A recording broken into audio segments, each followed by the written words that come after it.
जेठा भाई आए और उनको बबीता जी दिखी है, डाल दी टोन। दया ने पीछे से बुला के बेइज्जती कर दी। सोडी भाई की एंट्री, पीछे पीछे भीड़े भी आ गया। अब वो लड़ाई वाली टोन है तो लड़ाई हो गई सबके बीच में। अय्यर भी भड़क गया है पूरा। चंपक चाचा है एकदम गुस्से में। तांडव वाली डाल दे। पीछे पुलिस आई है, चालू पांडे वाली डाल दे।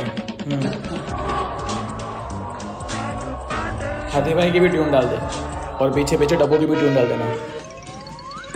कोई कहानी बता रहा है क्या हुआ, कहानी वाली डाल दे सब कुछ डाल दे, एक सब कुछ डाल दे। हाँ जल्दी डांस चालू हो गया।